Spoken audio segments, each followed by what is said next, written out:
Conferencia Síndromes neuropsicológicos. Los síndromes neuropsicológicos y los síndromes demencial los vamos a enfocar desde el modelo dialéctico funcionalista médico y dialéctico de Alexander Rabinovich Luria, y desde el modelo neoconexionista positivista determinista de la Escuela de Boston, guiado por Norman Keswin. Estos modelos definen a las funciones cognitivas como sistemas funcionales complejos del cerebro y asumen que estas funciones cognitivas son la atención, la memoria, las habilidades perceptuales, las habilidades motoras, el lenguaje y la función ejecutiva. Entonces, de acuerdo con estos dos modelos, un síndrome neuropsicológico se refiere a la alteración producida por lesiones focales del cerebro, y el síndrome demencial sería producido por la disfunción o la lesión generalizada o diseminada de la actividad cerebral. La atención se define como un sistema funcional complejo que activaría la corteza cerebral para detectar, localizar e identificar información, para hacer esfuerzos mentales que permitan seleccionarla y trabajar con ella de manera prolongada o simultánea o secuencial.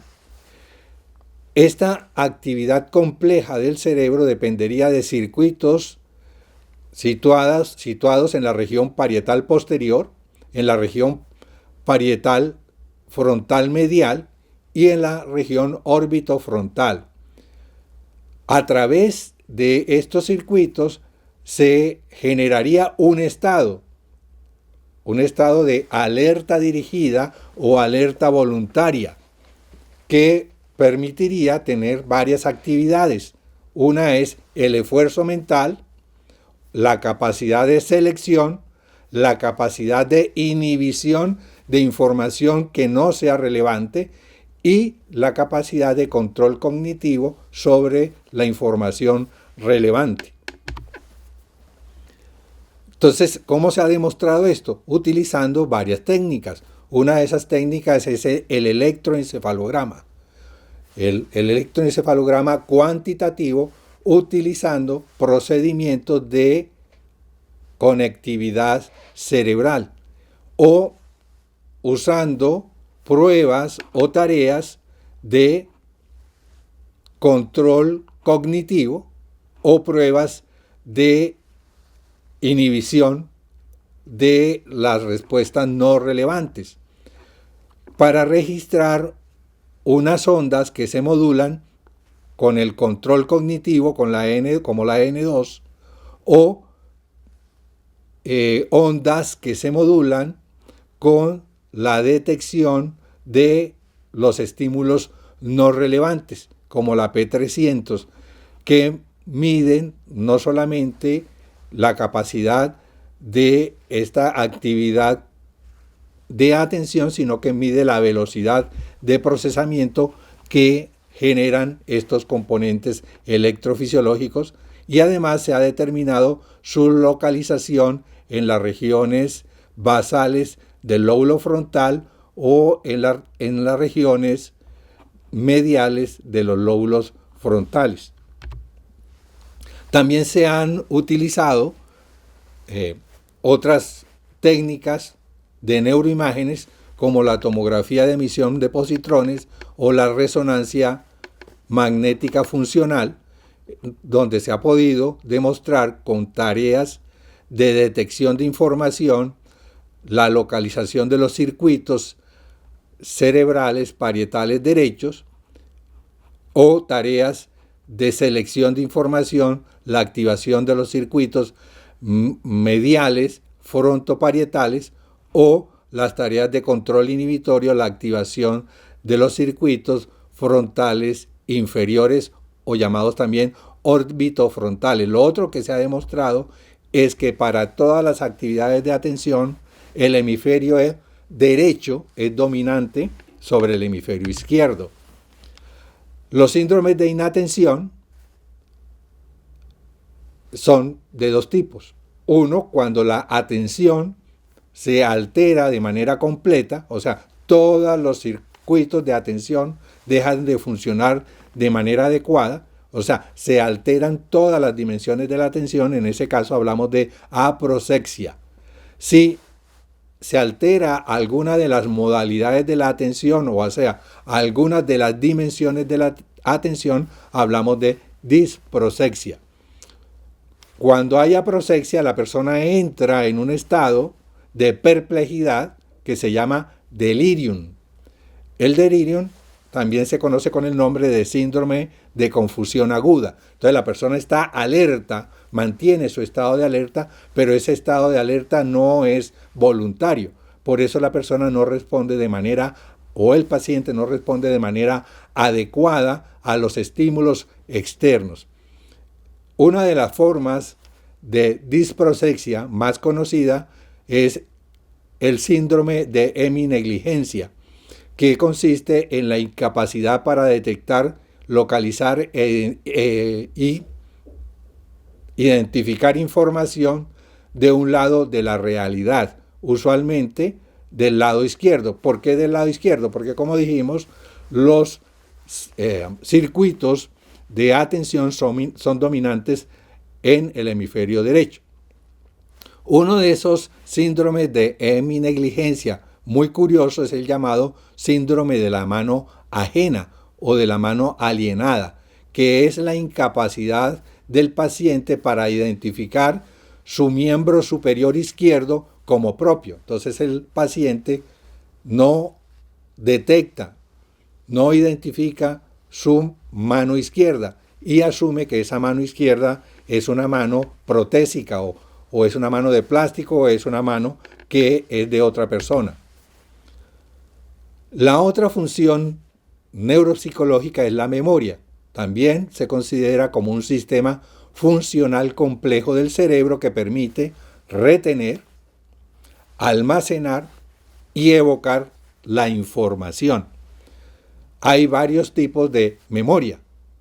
Una de ellas es la retención, el almacenamiento y la evocación de información reciente. En ese caso hablamos de memoria anterógrada, o sea, corresponde a los aprendizajes nuevos. Y la otra es la memoria que permite rescatar la información ya almacenada. Se llama memoria retrógrada. En relación con el perfil temporal, la memoria se puede clasificar en memoria inmediata, o sea, es una memoria que ocurre en gradientes de segundos o minutos. A esa memoria inmediata también se le llama memoria operativa. Es la que permite retener la información durante un periodo de tiempo muy corto mientras uno trabaja con ella. Por ejemplo, este discurso requiere mucho de la memoria operativa para acordarme de lo que acabo de decir para no repetirlo. Y la otra memoria es un poquito más, con un gradiente temporal un poquito más largo, o sea, de unos minutos a unas horas. Eso se llama memoria a corto plazo. Y la otra memoria es la memoria a largo plazo, que es la que permite guardar información con un gradiente temporal mucho más largo, que va de días, semanas, meses o años. Estas dimensiones de la memoria dependen de unas estructuras que están situadas en la línea media del encéfalo. Se llaman estas estructuras el circuito de Papez, que fue descrito por este autor en 1937. Digamos que el protagonista de este circuito es una estructura llamada el hipocampo. especialmente el uncus del hipocampo, y dentro del uncus del hipocampo la porción CA1. La porción CA1 del hipocampo es la encargada de almacenar la información. Intervienen además el giro del cíngulo, la región septal, el giro parahipocampal y todas las conexiones de estas regiones corticales con el diencéfalo, especialmente con el núcleo dorsomediano, con los cuerpos mamilares a través de fibras de sustancia blanca, especialmente el fornix y el fascículo mamilotalámico o fascículo de Bigdasir, además de las conexiones del diencéfalo con el cíngulo y con el hipocampo y la corteza parahipocampal. Igual que con la atención, la memoria tiene un gradiente lateral.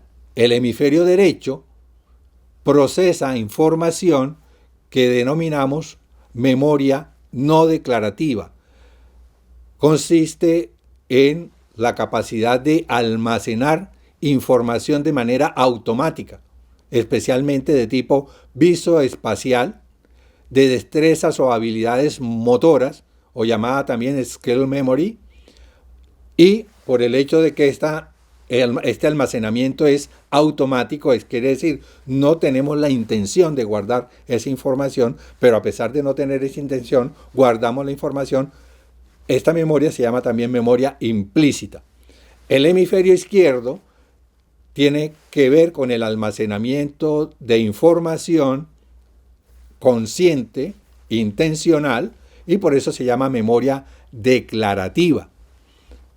Hay dos dimensiones. Una es la que tiene que ver con el almacenamiento de información relacionada con el lenguaje. Se llama memoria verbal, que tiene dos dimensiones. Una, el almacenamiento de las palabras en sí, que se llama memoria lexical, y otra que tiene que ver con el almacenamiento de los significados, las categorías y los conceptos, se llama memoria semántica.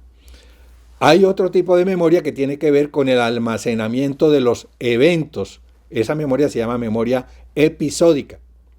Puede almacenar eventos que todavía no han ocurrido, eventos que van a ocurrir en el futuro. Se llama memoria prospectiva. De esa manera uno puede retener las fechas de las citas, las fechas de las clases, las fechas de los exámenes que están programados hacia el futuro. El otro tipo de memoria es con relación a eventos que ya ocurrieron. Se llama memoria retrospectiva. Entonces, eventos que ocurrieron recientemente, entonces es una memoria episódica, retrospectiva, reciente, y eventos que ocurrieron hace mucho tiempo, entonces es una memoria episódica, retrospectiva, antigua, también llamada memoria autobiográfica. De esta manera existen varios síndromes de alteración de la memoria que en conjunto se llaman síndromes amnésicos. Entonces hay amnesias que comprometen todo tipo de información, se llaman amnesias inespecíficas. Entonces para información reciente, entonces se habla de amnesia anterógrada, que es la incapacidad de almacenar nueva información después de ocurrido una lesión o una alteración del cerebro. O la pérdida de información ya almacenada en la memoria antigua, entonces en ese caso hablamos de amnesia retrógrada. O en casos en donde se pierde tanto la capacidad de almacenar nueva información como pérdida de información ya almacenada, entonces en ese caso hablamos de amnesia lacunar. Esta amnesia lacunar ocurre con mucha más frecuencia en lesiones agudas del cerebro como el trauma de cráneo o como el ataque cerebrovascular. Hay amnesias específicas en donde se altera alguna forma de almacenamiento de información, puede haber una pérdida de almacenamiento de la información visoespacial, entonces hablamos de amnesia visoespacial, tiene que ver con lesiones del hemisferio derecho, o amnesia que compromete la memoria declarativa, entonces puede haber amnesia para las palabras. Entre esa amnesia de las palabras puede ocurrir una amnesia específica para almacenar nombres propios, entonces hablamos de propoamnesia, o amnesia para los significados, entonces hablamos de amnesia semántica, o una amnesia para los eventos, entonces hablamos de amnesia episódica. La amnesia episódica, sobre todo para eventos recientes, es la característica principal que ocurre cuando se está iniciando una demencia de tipo Alzheimer. Las habilidades perceptuales, llamadas también gnosias o habilidades de reconocimiento, nos permiten identificar la realidad a través de los órganos de los sentidos. Por eso hay diferentes tipos de funciones de reconocimiento o de funciones perceptuales. Entonces hay gnosias que tienen que ver con el tacto. En ese caso hablamos de gnosias somatosensoriales. Entre ellas está la esterognosia, que es la capacidad de reconocer cosas tocándolas, reconocer cosas a través del tacto. La grafestesia, que es la capacidad de reconocer cosas que se dibujan en la piel. Y la discriminación de uno o varios puntos en la piel, es que es la capacidad de detectar en qué sitios nos están tocando y con qué nos están tocando. Otro tipo de gnosias tiene que ver con la función visual. Se llaman gnosias visoespaciales, que permiten el reconocimiento visual, por un lado, y también permiten la orientación espacial. O sea, permiten saber dónde está la derecha, dónde está la izquierda, dónde es adelante, dónde es atrás, dónde es arriba, dónde es abajo, y orientarnos de manera adecuada en el espacio.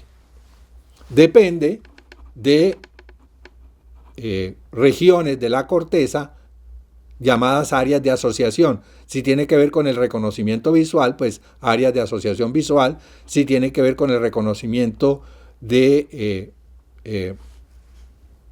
gnosias somatosensoriales, entonces con regiones parietales de asociación. Hay otro tipo de áreas que tienen que ver con el reconocimiento auditivo, con el reconocimiento olfativo y gustativo, pero que en el caso del reconocimiento auditivo lo vamos a trabajar más en relación con el lenguaje por su importancia, y con relación con el reconocimiento olfativo gustativo es mucho más difuso su distribución en el cerebro, y por eso es más complejo su aproximación, y no lo vamos a tocar en esta conferencia. Las funciones de reconocimiento, las funciones gnósicas, igual que la atención, son dominantes para el hemisferio derecho. Cuando se produce una alteración en el reconocimiento, entonces hablamos de síndromes agnósicos. Los síndromes agnósicos somatosensoriales están en relación con lesiones parietales dominantes del lado derecho. Entonces estas alteraciones son la incapacidad para reconocer objetos con el tacto, en este caso hablamos de asterognosia, la incapacidad para identificar cosas que se escriben en la piel, entonces en ese caso hablamos de agrafestesia, o la incapacidad de reconocer varios puntos cuando nos tocan en varias partes en la piel, eso se llama extinción cortical.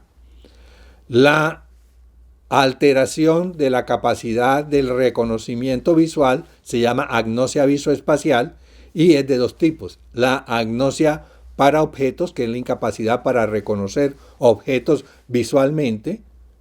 En ese caso se conserva la capacidad de reconocerlos táctilmente o a través de otros órganos de los sentidos. Podemos seguir reconociéndolas mediante la audición, o podemos seguir reconociéndolos con el tacto, con el gusto o con el olfato. La otra agnosia visoespacial es la desorientación espacial, o sea, la persona pierde la capacidad de orientarse en un mapa, la capacidad de saber cuál es la derecha, cuál es la izquierda, dónde es adelante, dónde es atrás, o dónde es arriba, o dónde es abajo. La otra función cognitiva son las habilidades motoras voluntarias o intencionales. Se llaman praxias. Las praxias son sistemas funcionales complejos del cerebro que permiten desarrollar movimientos voluntarios con intención. Estos movimientos se llaman gestos. O sea que una praxia es la capacidad de desarrollar gestos y representárselos en el cerebro. Hay varios tipos de praxias. Una de ellas es las praxias ideatorias, que son movimientos programados secuenciales de alta complejidad, como por ejemplo guardar una carta en un sobre, por ejemplo llamar por teléfono, usar cubiertos o manejar cualquier herramienta. Cada vez que ejecutamos estos movimientos los tenemos que hacer de manera muy precisa, porque si no, no podemos utilizar o manejar esos aparatos o esas herramientas. Estas praxias ideatorias se pueden hacer de manera directa con el objeto o con el aparato o con la herramienta, o las podemos hacer simulando el uso de esos aparatos o esas herramientas. El otro tipo de praxias las llamamos praxias ideomotoras, que es la capacidad para hacer movimientos que transmiten significado. Por ejemplo, hacer la V de la victoria, decir no con un dedo, pedir silencio con una señal, hacer el gesto de llamar a alguien, decir adiós con la mano, etc. El otro tipo de praxias es la capacidad para usar elementos del ambiente para cubrirnos el cuerpo. Eso se llaman praxias del vestir. Y otro tipo de praxias o de movimientos intencionales es la capacidad para utilizar objetos o elementos del ambiente para hacer diseños o para dibujar. Se llaman praxias construccionales. Las praxias en general dependen de circuitos complejos parietofrontales. Incluyen algunas zonas de los lóbulos temporales, sobre todo de los lóbulos temporales del lado izquierdo, para ejecutar praxias por órdenes verbales. Al igual que la memoria, las praxias tienen dominancia de los hemisferios derecho o izquierdo dependiendo de cómo se va a ejecutar el movimiento intencional. Si lo vamos a ejecutar por imitación, entonces el hemisferio dominante es el hemisferio derecho. Pero si lo vamos a ejecutar por órdenes, entonces el hemisferio dominante es el hemisferio izquierdo. Cuando se alteran estas funciones complejas del cerebro relacionadas con el movimiento intencional, entonces hablamos de apraxia. Entonces, las apraxias son apraxias ideatorias, incapacidad para ejecutar movimientos complejos programados, las apraxias ideomotoras, que es la incapacidad de ejecutar movimientos que tienen significado, apraxias del vestir, incapacidad para usar la ropa de manera adecuada, y apraxias construccionales, que es la pérdida de la capacidad para hacer diseños o para dibujar. Si se altera el hemisferio derecho, pues perdemos la capacidad de hacerlo por imitación. Si se altera el hemisferio izquierdo, perdemos la capacidad para hacerlo por órdenes. Y si se alteran los dos hemisferios, pues las dos regiones parietofrontales de ambos hemisferios, entonces se pierde la capacidad de ejecutarlo tanto por órdenes como por imitación. Este es un caso de una persona con incapacidad para dibujar. Entonces hablamos de apraxia construccional. ¿Y por qué sabemos que es una pérdida? Porque esta persona antes sabía hacer estos dibujos. ¿Y cómo sabemos que lo sabía hacer? Pues simplemente esta es una señora que se dedicaba a las artesanías. Y dentro de esa habilidad artesanal era la persona que dibujaba los elementos o las pinturas que aparecían en estas artesanías.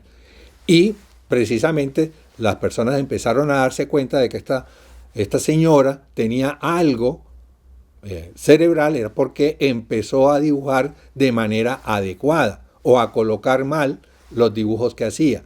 Y entonces, como vemos, la persona no es capaz de reproducir ninguna de las muestras que le pusimos para que dibujara, mientras que antes lo hacía de manera perfecta. Es más, daba clases de dibujo y clases de pintura artesanal.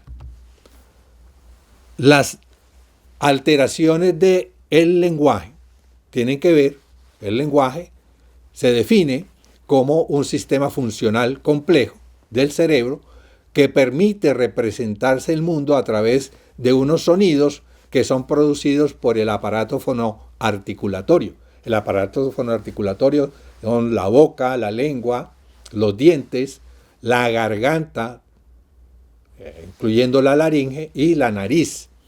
Esos sonidos producidos por el aparato fonoarticulatorio se llaman palabras.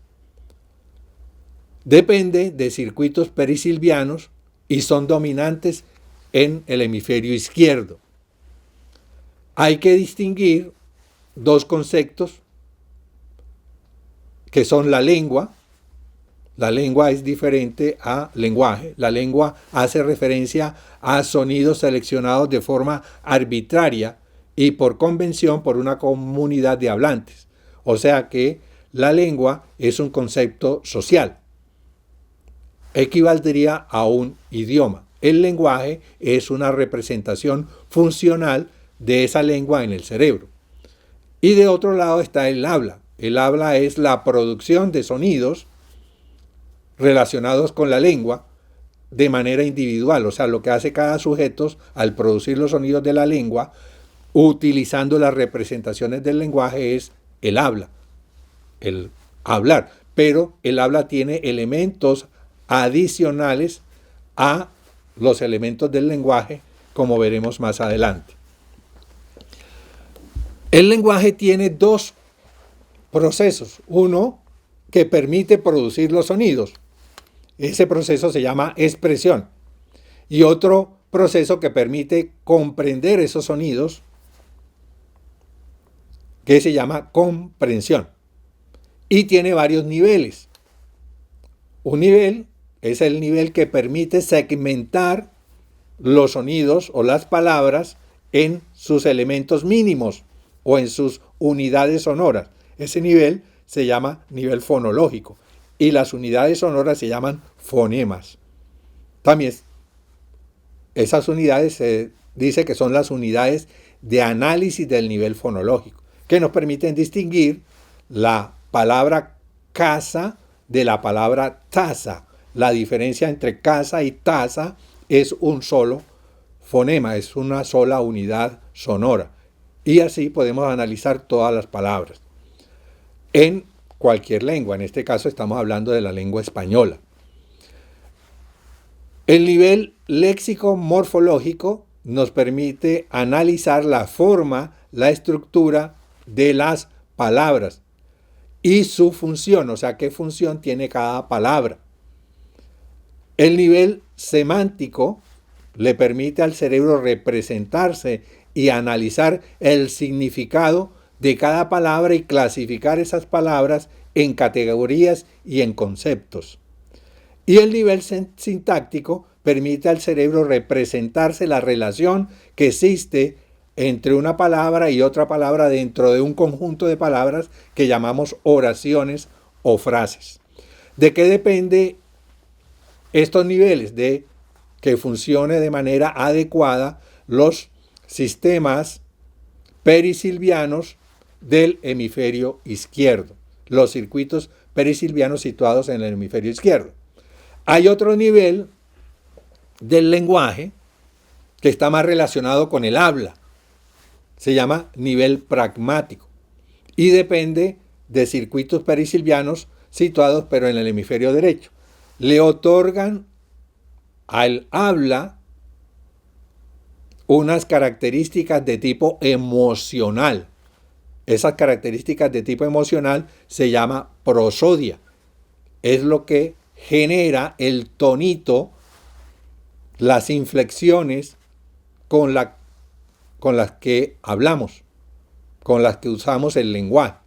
Y esta actividad o esta dimensión del lenguaje a través del habla es lo que permite establecer el contacto con los demás, con los otros. Es lo que se llama comunicación. O sea que el lenguaje no es solo comunicación. El lenguaje tiene una función de interacción con los demás que depende del habla, que se llama comunicación. Pero esa es una partecita, solo una partecita del lenguaje.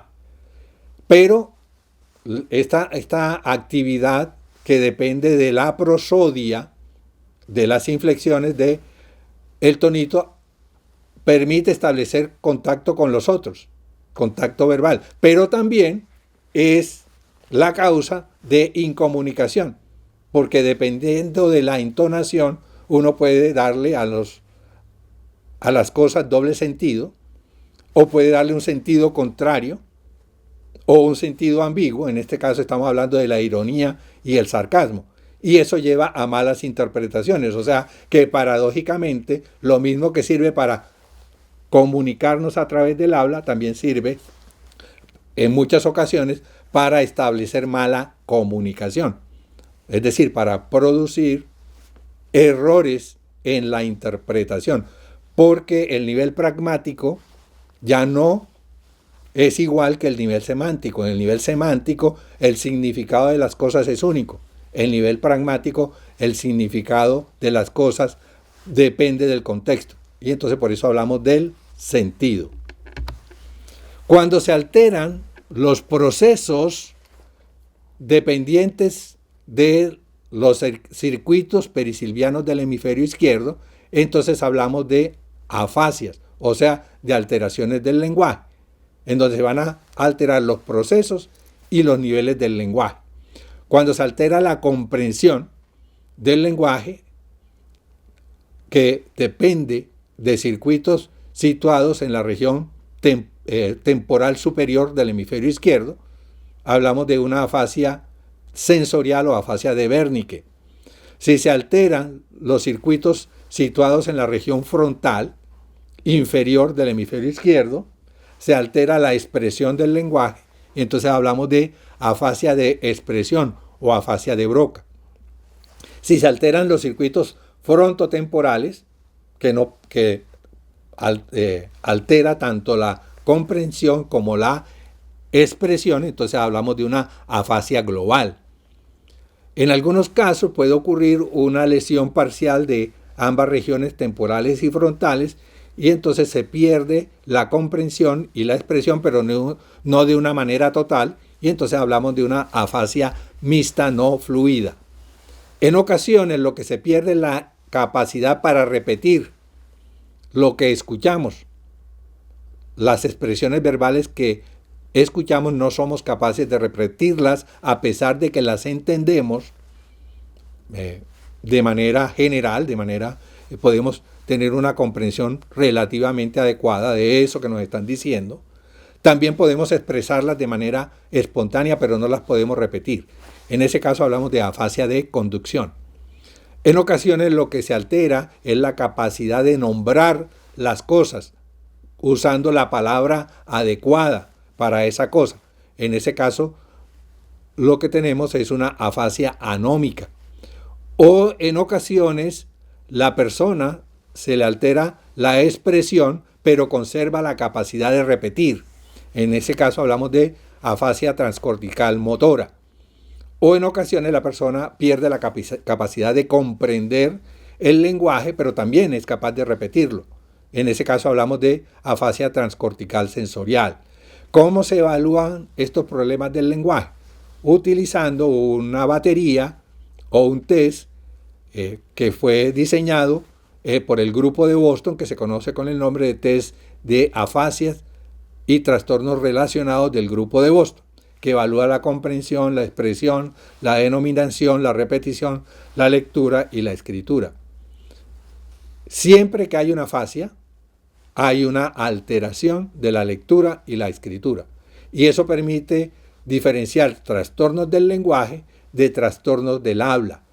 En los trastornos del habla, que en general se llaman anartria o disartria, la persona no puede expresar verbalmente las cosas, pero conserva la capacidad de comunicarse a través de la lectura y de la escritura.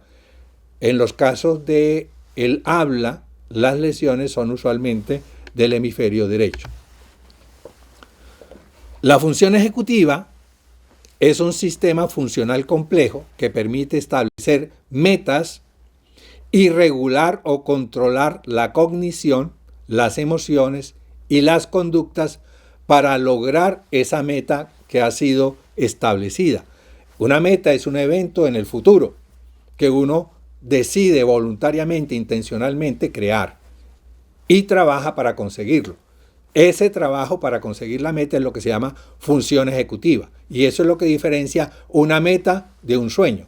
Un sueño es algo vaporoso, algo difuso, sobre el cual la persona no ejerce ningún cambio, ni en su cognición, ni en sus emociones, ni en su conducta para conseguirlo. Por eso, perseguir un sueño es una tontería. Lo que hay que hacer es construir metas.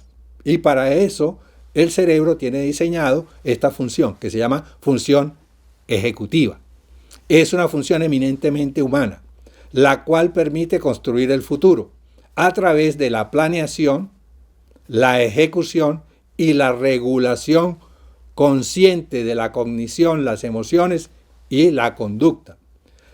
La regulación de esa conducta depende del contexto social y de sus normas. O sea que uno no se establece metas a la loca, sino metas que tienen que ver con el contexto social donde uno está inmerso.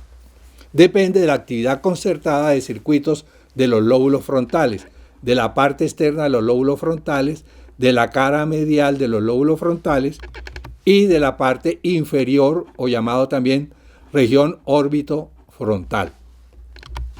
Se han descrito 5 circuitos, al menos 5 circuitos, otros dicen que son 9, pero en neurología trabajamos solo con estos 5 circuitos, los otros circuitos son subdivisiones que probablemente están incluidos en esto.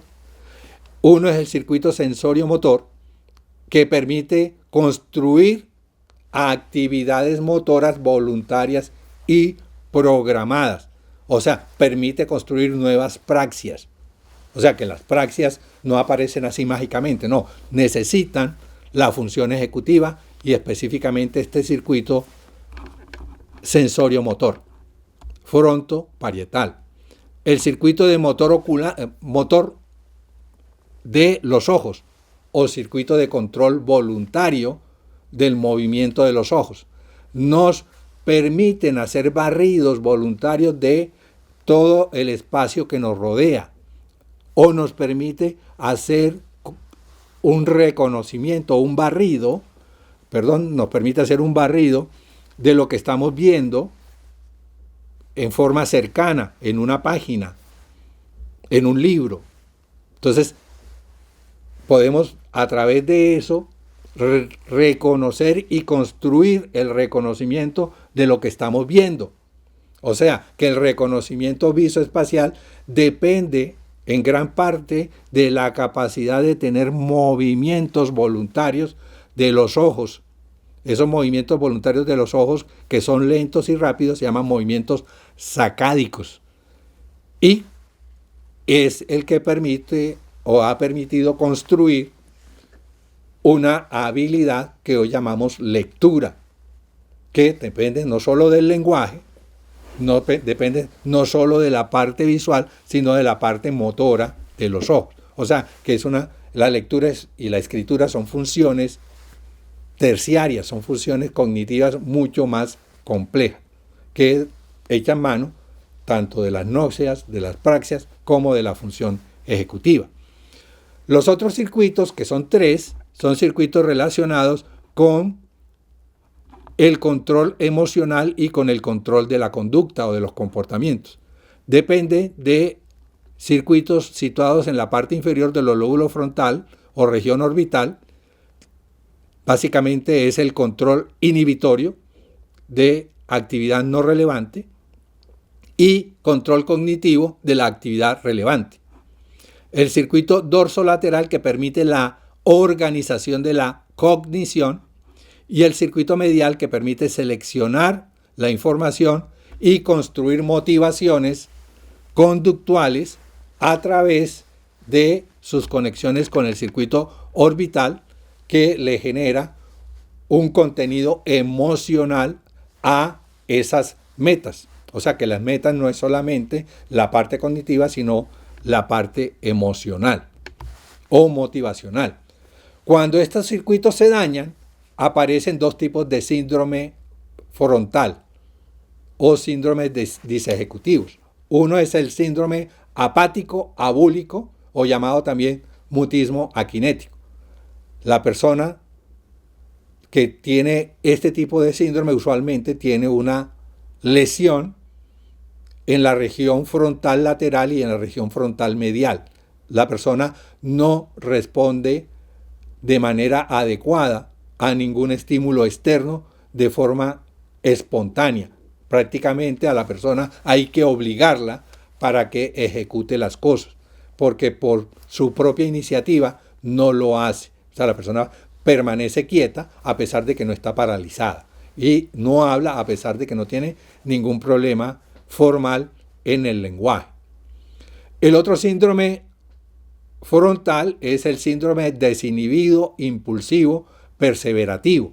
Entonces la persona tiene una conducta totalmente desorganizada y usualmente depende de daños en las regiones orbitales o orbitales mediales de los lóbulos frontales. Un caso del síndrome desinhibido impulsivo ha sido descrito en una persona que en el siglo XIX, a finales del siglo XIX,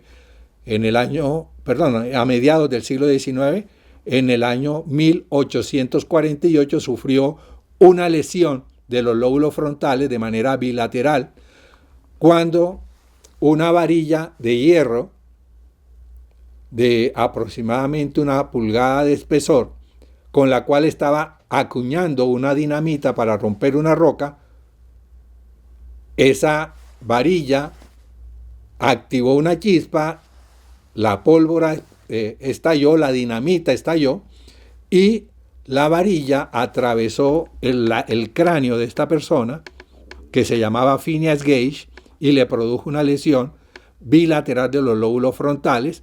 Eso lo sabemos porque varios médicos ingleses y norteamericanos que le llamó la atención de la conducta de esta persona lo estudiaron detenidamente y hicieron estudios post-mortem, y este cráneo de esta persona se conserva y se le han hecho varias reconstrucciones imagenológicas para tratar de entender cuál fue la lesión que esta persona sufrió.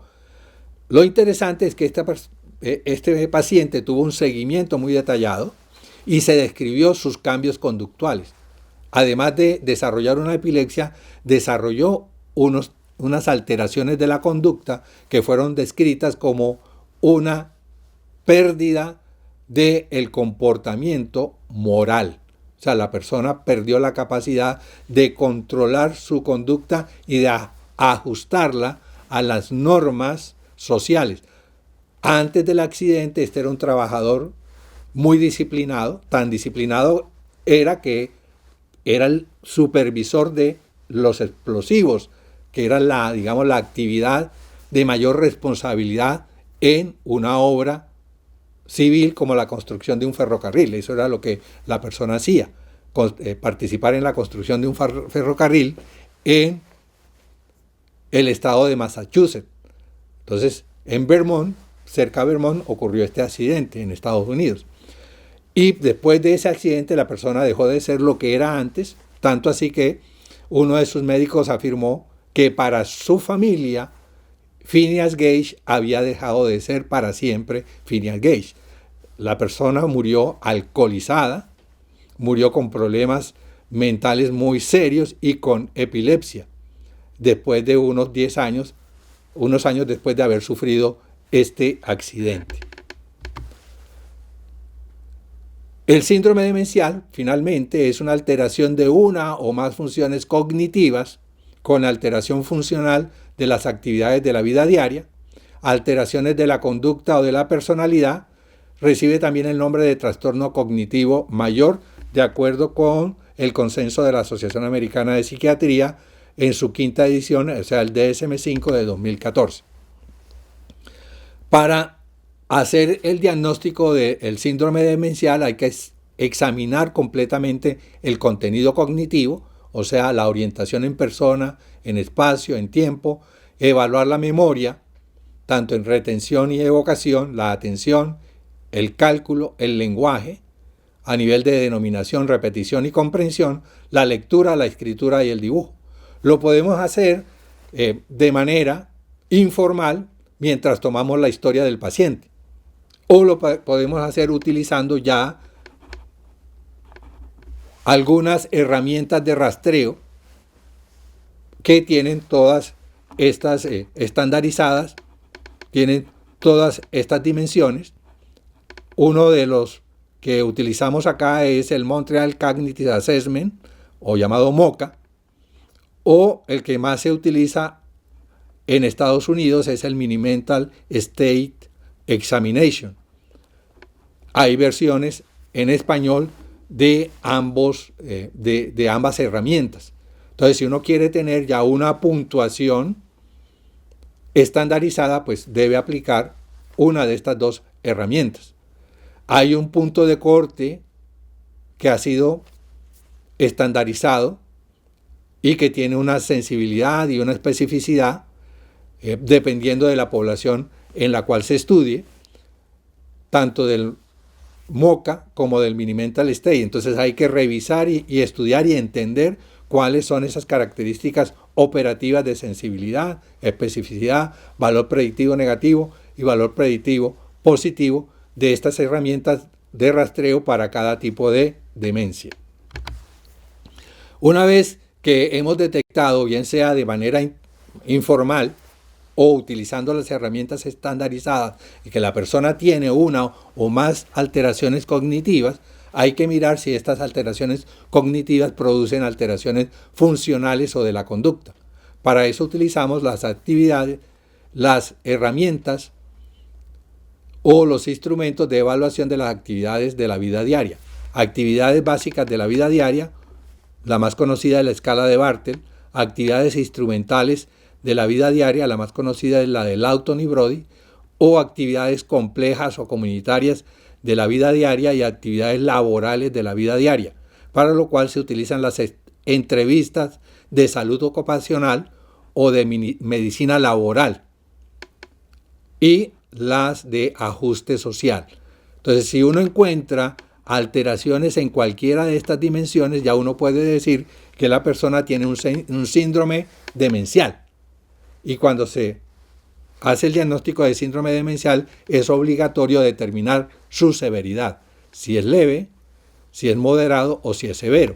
Para eso utilizamos las escalas de deterioro. La más utilizada es la escala global de deterioro llamada también GDS. 1, el puntaje de 1 es lo normal. El 2 hay una alteración funcional leve o inicial. Usualmente la persona pierde la capacidad de hacer lo que hacía antes, pero las demás funciones están bien. O leve, cuando el compromiso de las actividades de la vida diaria complejas hacen que la persona necesite ayuda, sobre todo para las actividades comunitarias. Moderado, cuando ya hay compromiso de las actividades de la vida diaria de tipo instrumental. Severo, cuando hay ya compromisos de las actividades de la vida diaria básicas, o sea, la persona ya no es capaz de asearse o bañarse por sí misma, ni comer, ni cepillarse los dientes. Y el estado 6 o 7 es el estado terminal, en donde la persona ya permanece recluida en cama y requiere atención por parte del cuidador o cuidadora de manera permanente. Hay otra escala, que es la escala de Bless de memoria, que es un poquito más detallada y permite evaluar todas las dimensiones de las actividades de la vida diaria y ver y dar un puntaje para cada una de las conductas relacionadas con las actividades de la vida diaria, en donde 1 significa que la persona perdió totalmente esa habilidad, 0,5 quiere decir que la perdió parcialmente y 0 es que esa actividad la persona la hace de manera normal. El puntaje es de 1 a 22. Entonces, si la persona tiene un puntaje de 1 a 9, se dice que la demencia es leve. Si tiene un puntaje de 10 a 14, se dice que la demencia es moderada. Si tiene un puntaje de 15 a 19, se dice que la demencia es severa. Y si el puntaje es mayor de 20, se dice que entonces que la demencia es terminal. Usualmente la persona está recluida en cama y cuando se hace equivalencias, pues esto corresponde al puntaje de GDS de 6 a 7. Muchas gracias.